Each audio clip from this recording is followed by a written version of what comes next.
Hi, to change theme on your Vivo V40 as a first step, let's unlock the phone and here we need to go in the settings. Now in the settings find this lock screen and wallpaper tab, and after that on this top of the screen you would need to select the theme tab. And here you can see there's two available options, but we can go in this download more and check more available options for the themes. So simply select themes right here in this upper panel and choose any theme from the list you liked.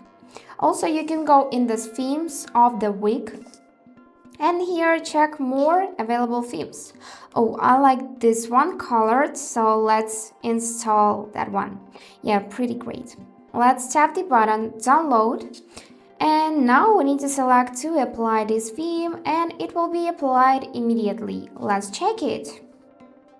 And yes, here is this colored theme. Let's check the lock screen as well.